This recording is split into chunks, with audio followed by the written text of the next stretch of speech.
Vous êtes-vous déjà demandé ce qu'un jardinier et un héros de jeux vidéo infini ont en commun? Eh bien, ils ont tous deux un boss final, presque impossible à vaincre. Son nom? Les mauvaises herbes. Elles reviennent inlassablement, malgré tous vos efforts. Mais si je vous disais que cette bataille peut non seulement être gagnée, mais qu'il est même possible de conclure une trêve durable. Aujourd'hui, nous allons explorer 8 méthodes éprouvées pour protéger durablement votre potager des mauvaises herbes. Et certaines d'entre elles vous feront voir votre jardin sous un angle totalement nouveau. Pour commencer, apprenons à connaître notre ennemi. La mauvaise herbe n'est pas qu'une simple plante nuisible. C'est une véritable pionnière, une experte en survie. La nature ayant horreur du vide, les mauvaises herbes sont sa solution pour recouvrir rapidement toute terre nue, la protégeant ainsi de l'érosion. Le problème, c'est qu'elles le font un peu trop bien, privant nos cultures d'eau, de lumière et de nutriments essentiels. Elles se reproduisent par des graines capables de sommeiller dans le sol pendant des années, ou par des racines traçantes presque impossibles à retirer entièrement. Comprendre cela est la clé de notre succès. Alors, la méthode numéro 1, le fondement d'un potager impeccable, c'est le paillage. Si vous voulez transformer la lutte contre les mauvaises herbes en une tâche aisée, le paillage est tout simplement indispensable. Ce n'est pas seulement une technique agricole, c'est toute une philosophie du jardinage intelligent. Quelle est son essence? Le génie réside dans la simplicité. Nous créons à la surface du sol une couverture dense qui bloque la lumière du soleil. Et sans lumière, les graines de mauvaises herbes, même les plus tenaces, ne peuvent pas germer. Elles restent endormies dans l'obscurité sans gêner nos légumes. De plus, le paillis retient la précieuse humidité du sol et le protège de la surchauffe. Voyons de quoi faire cette couverture. Le premier type est le paillis organique. C'est tout ce que la nature nous offre, l'herbe coupée et presséchée, la paille, le foin sans graines, les copeaux de bois, l'écorce ou le compost mûr. Les avantages sont évidents. Un tel paillis non seulement protège des mauvaises herbes, mais en se décomposant lentement, il se transforme en un précieux engrais. Il rend la terre meuble et vivante. La règle d'or, la couche doit être épaisse de 5 à 10 cm et doit être renouvelée périodiquement. Le second type est le paillis inorganique. Ici, les matériaux modernes entrent en jeu. Il s'agit de la bâche noire ou, bien mieux, de la toile de paillage, aussi appelée agrotissu ou parfois spunbond.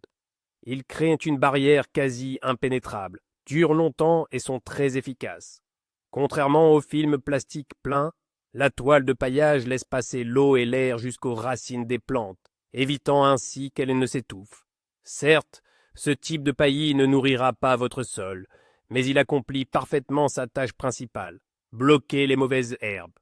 En somme, quel que soit le type que vous choisissez, le paillage est votre premier et principal pas vers un potager sans tracas. Vous ne vous contentez pas d'éliminer les mauvaises herbes, vous créez des conditions dans lesquelles elles ne peuvent tout simplement pas apparaître. Voici la deuxième méthode, celle qui agit pour vous-même quand vous vous détendez à la campagne avec une tasse de thé.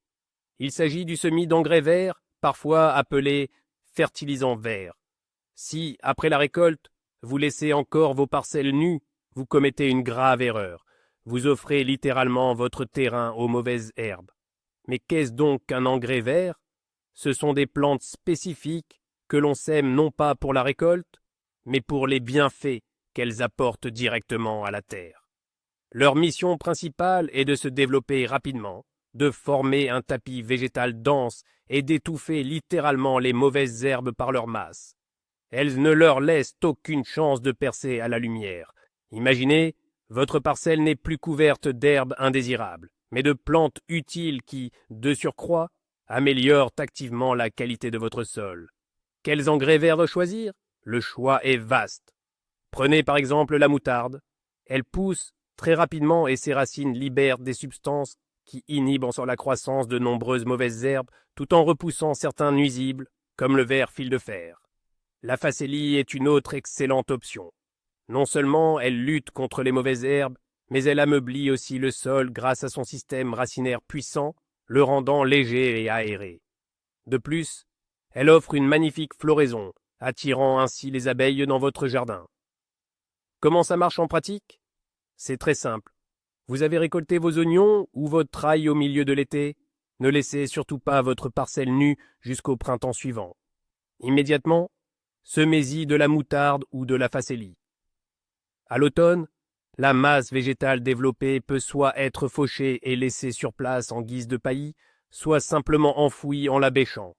Dans tous les cas, vous obtenez un double bénéfice, un sol débarrassé des mauvaises herbes et enrichi en matière organique.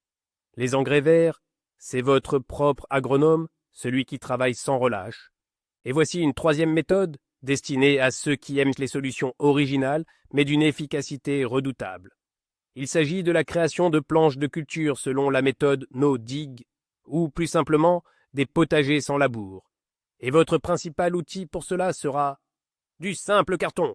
Oui, vous avez bien entendu, ces cartons d'emballage d'appareils électroménagers ou de colis que vous avez l'habitude de jeter. Imaginez une parcelle envahie par une herbe dense, ou même par des adventices vivaces comme le chien d'Inde. L'approche traditionnelle, c'est des heures de bêchage épuisant à arracher des racines, ce qui garantit un mal de dos. Mais nous allons faire plus malin. Pas question de lutter contre les herbes indésirables. Nous allons tout simplement les enterrer. Comment procéder? Prenez des feuilles de carton, retirez en tout le ruban adhésif et les étiquettes. Ensuite, étalez-les directement sur l'herbe, en une ou deux couches, en veillant à bien les faire se chevaucher pour ne laisser passer aucun rayon de lumière. Le carton crée une barrière impénétrable. En dessous, dans l'obscurité totale, les adventices sont condamnées. Elles ne pourront plus photosynthétiser et en quelques mois, elles se décomposeront, se transformant en un excellent engrais. Mais alors, que planter et où? Directement sur ce carton, vous versez une couche de substrat fertile. Il peut s'agir d'un mélange de compost, de terreau et de terre de jardin. Une épaisseur de 15 à 20 cm suffit. Et voilà, votre nouvelle planche de culture est prête. Vous pouvez y planter immédiatement des semis ou semer des graines à système racinaire peu profond, comme des herbes aromatiques ou des radis. Les racines des cultures se développeront dans cette couche nutritive, et avec le temps, à mesure que le carton se ramollira et se décomposera, elles pourront s'enfoncer plus profondément dans un sol déjà propre et meuble. Cette méthode ne se contente pas d'éliminer les adventices. Elle préserve la structure du sol, protège les vers de terre et les micro-organismes bénéfiques. Vous obtenez une parcelle de culture idéale avec un minimum d'effort. C'est une véritable magie pour le jardinier moderne. Passons à la quatrième méthode, dont le nom peut paraître un peu technique, mais qui est en réalité un outil simple et puissant dans l'arsenal du jardinier averti. Elle s'appelle la solarisation du sol. Concrètement, il s'agit d'un chauffage intense et contrôlé de la couche superficielle de la terre grâce à l'énergie gratuite du soleil. C'est une méthode idéale pour préparer les planches de culture dans les régions chaudes et ensoleillées. Comment ça marche? Nous utilisons l'effet de serre à notre avantage. Une fois la parcelle travaillée et nivelée, nous l'arrosons abondamment. L'eau est un excellent conducteur de chaleur. Ensuite, nous couvrons la planche de culture d'un film plastique épais et transparent. Il est crucial qu'il soit transparent et non noir, car nous voulons que les rayons du soleil le traversent et chauffent la terre. Les bords du film doivent être solidement fixés au sol avec des pierres ou des planches afin de créer un espace hermétique. Que se passe-t-il ensuite? Le soleil chauffe le sol humide sous le film à des températures très élevées, jusqu'à 50-60 degrés Celsius. Dans ces conditions, presque aucune des nuisances ne survit. Non seulement les mauvaises herbes déjà levées sont détruites, mais surtout leurs graines, qui peuvent dormir dans le sol pendant des années. De plus, ce bain de chaleur élimine de nombreux parasites et agents pathogènes fongiques, comme le mildiou. Le processus de solarisation prend de 4 à 8 semaines pendant la période la plus chaude de l'été. Oui, cela demande du temps et de la planification, mais le résultat en vaut largement la peine. Vous obtenez une couche superficielle du sol pratiquement stérile, prête pour vos plantations. C'est comme un grand nettoyage de printemps pour votre potager. Après cette procédure, la planche de culture reste propre des mauvaises herbes pendant très longtemps. offrant à vos plantes cultivées un démarrage idéal, sans concurrence. Le cinquième secret d'un potager impeccable ne réside pas dans la lutte, mais dans une planification intelligente. Il s'agit des cultures associées ou plantations denses. Le principe est simple. Nous ne devons pas laisser un seul centimètre de terre libre et ensoleillée aux mauvaises herbes. La nature a horreur du vide, et si nous n'occupons pas cet espace, les mauvaises herbes l'envahiront immédiatement. Concrètement, comment ça marche? Nous plantons les cultures principales non pas très espacées, mais de manière à ce que, en poussant, leurs feuilles se rejoignent pour créer un tapis végétal dense. Ce tapis projettera une ombre épaisse, et les mauvaises herbes n'auront tout simplement aucune chance de percer pour atteindre le soleil. Mais ce n'est pas tout. L'espace entre les plants principaux peut et doit être rempli de cultures intercalaires à croissance rapide. Par exemple, si vous avez planté des rangées de tomates ou de choux, tant qu'ils sont petits, il y a beaucoup d'espace libre entre eux. Semez cet espace avec des radis, de la laitue, des épinards ou de l'aneth. Ces cultures mûriront rapidement, et vous pourrez les récolter juste au moment où les cultures principales auront besoin de plus d'espace. Vous obtenez ainsi une récolte supplémentaire et une protection efficace contre les mauvaises herbes. Une autre excellente technique est d'associer des plantes de hauteurs différentes. Par exemple, à côté de tomates hautes, vous pouvez planter du basilic nain. Les tomates lui apporteront une ombre légère pendant les fortes chaleurs, tandis que le basilic, par son parfum, repoussera les parasites et couvrira le sol, protégeant ainsi des mauvaises herbes. C'est une véritable collaboration au jardin, où les plantes s'entraident. En densifiant intelligemment vos cultures, vous transformez votre potager en un écosystème unifié et autorégulé. Vous ne faites pas qu'économiser de l'espace, vous créez un pays vivant qui travaille pour vous toute la saison. Notre sixième astuce concerne l'utilisation intelligente et économique de l'eau. L'irrigation au goutte à goutte. Vous pensez peut-être que c'est juste une méthode d'arrosage pratique qui vous fait gagner du temps. Mais en réalité, c'est également un outil incroyablement efficace dans la lutte contre les mauvaises herbes. Réfléchissons un instant. Comment arrosons-nous habituellement nos parcelles? Le plus souvent avec un arrosoir ou un tuyau d'arrosage. Au final, nous irriguons toute la surface de la planche, sans distinction. Et qu'obtenons-nous? Nous apportons de l'eau non seulement aux racines de nos tomates ou concombres, mais aussi à toutes les graines de mauvaises herbes situées dans les interlignes. Nous les aidons littéralement à pousser en leur offrant des conditions idéales. L'irrigation, goutte à goutte, change la donne. L'eau acheminée par des goutteurs spéciaux intégrés dans un tuyau ou une gaine s'écoule lentement, goutte après goutte, et atteint précisément la zone racinaire des plantes que nous cultivons. Toute la surface restante de la planche, tous les interlignes, restent secs. Sans eau, les graines de mauvaises herbes ne pourront tout simplement pas germer, et celles qui auraient en bas déjà levé mourront rapidement de sécheresse. C'est à la fois simple et ingénieux. Nous créons des oasis pour nos cultures et un désert pour leurs concurrentes. Cette approche est particulièrement efficace en combinaison avec le paillage. Imaginez une planche paillée avec de la paille et une gaine de goutte à goutte posée sous cette paille. L'eau arrive directement aux racines, l'évaporation est minimale, et les mauvaises herbes ne reçoivent ni une goutte d'humidité, ni un rayon de lumière. Ce sont des conditions pratiquement idéales pour un potager impeccable. En résumé, l'irrigation, goutte à goutte, n'est pas un luxe, mais un investissement très judicieux. Vous ne faites pas seulement des économies d'eau et de temps, mais vous obtenez également un puissant outil de contrôle des mauvaises herbes qui fonctionne automatiquement. La septième méthode consiste à créer une barrière invisible mais redoutablement efficace contre les mauvaises herbes. Nous allons parler d'herbicides naturels, mais attention, pas des produits chimiques vendus en magasin. Il s'agit plutôt de composants que l'on peut utiliser sans aucun risque pour le sol et nos cultures. Cette méthode tord d'ailleurs le cou à l'idée reçue qu'il est impossible de se passer de produits agressifs. Notre principal allié ici, c'est la farine de maïs, ou plus précisément, le gluten de maïs. C'est un sous-produit du traitement du maïs, et il possède une propriété étonnante. Il agit comme un herbicide préventif ou, pour reprendre le terme scientifique, un herbicide de prélevé. Cela signifie qu'il ne détruit pas les plantes déjà développées, mais empêche la germination des graines. Comment cela fonctionne-t-il? Une fois dans le sol, le gluten de maïs libère des substances spécifiques qui inhibent le développement du système racinaire des graines en germination. La graine gonfle, pousse une minuscule radicelle, mais celle-ci ne peut pas se développer et finit par mourir. En revanche, il n'a aucun effet négatif sur les plantes adultes dont le système racinaire est déjà bien établi. Son utilisation est très simple.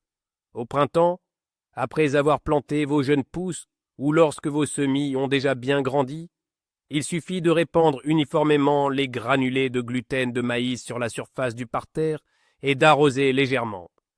Cela créera cette fameuse barrière protectrice dans la couche supérieure du sol pendant plusieurs semaines. Cette méthode est idéale pour les pelouses et les massifs déjà plantés, afin de prévenir l'apparition d'une nouvelle vague de mauvaises herbes. Bien sûr, ce n'est pas une panacée contre les mauvaises herbes vivaces aux racines puissantes, mais en prévention des annuelles qui se reproduisent par graines, le gluten de maïs fonctionne à merveille. C'est une méthode intelligente, écologique et sûre de dire non aux nouvelles mauvaises herbes. Et enfin, le 8e point, celui qui va transformer votre vision de l'activité qui semble la plus fastidieuse, le désherbage. Nous avons tendance à considérer que c'est un labeur éreintant et sans fin. Mais le secret, ce n'est pas d'en faire plus, c'est de le faire au bon moment et avec le bon outil. Retenez bien cette règle d'or. La mauvaise herbe doit être éliminée au stade du filament blanc. C'est précisément le moment où la graine vient de germer et a tout juste émis une minuscule radicelle blanche. À ce stade, elle est incroyablement vulnérable. Pour la détruire, il suffit d'un léger rameublissement de la couche superficielle du sol. Pas besoin d'arracher quoi que ce soit ni de l'évacuer du potager. Et c'est ici qu'entre en jeu le héros, le Ploscorès de Fokine ou tout outil similaire. Cet outil n'est pas une simple houe. Sa lame glisse sous la surface de la terre à seulement quelques centimètres de profondeur, coupant ainsi ses filaments blancs sur de très grandes surfaces, et ce, avec un minimum d'effort. Il permet de travailler vite, sans effort et sans avoir à se pencher. Il suffit de longer les rangs et de tondre la surface. Quel est le meilleur moment pour procéder? Après une pluie ou un arrosage, lorsque le sol est encore meuble, passez le Ploscorès dans tous les interlignes. Cela ne vous prendra littéralement que quelques minutes, mais l'effet sera colossal. Vous éliminerez des millions de mauvaises herbes potentielles avant même qu'elles n'aient eu le temps d'apparaître et de s'enraciner profondément. Si, par contre, vous avez manqué ce moment et que les mauvaises herbes ont déjà bien poussé, le meilleur moment pour désherber est une journée ensoleillée et chaude. Les herbes arrachées ou coupées, laissées en surface, sécheront rapidement au soleil et se transformeront en paillis. L'important est de transformer le désherbage d'une corvée ponctuelle et intense en une habitude hebdomadaire légère. 5 à 10 minutes avec votre Ploscorès chaque semaine et vos planches de culture seront impeccables. Mais la vraie révélation, la voici. Vous vous demandez peut-être, parmi ces 8 méthodes, quelle est la plus efficace? C'est là que réside le grand secret des jardiniers expérimentés. L'effet le plus puissant et le plus durable ne vient pas d'une seule méthode, mais de leur combinaison. Imaginez, à l'automne, vous recouvrez votre future parcelle de carton. Au printemps, vous y plantez vos semis en les serrant. Vous paillez généreusement l'espace entre les plantes avec de la paille, et pour l'arrosage, vous utilisez un système de goutte à goutte. Le résultat? Vous avez créé un système de défense multiniveau. Le carton a éliminé les anciennes mauvaises herbes. La densité de la plantation et le paillage empêchent les nouvelles pousses de voir le jour. Et l'arrosage au goutte à goutte ne leur apporte pas d'eau.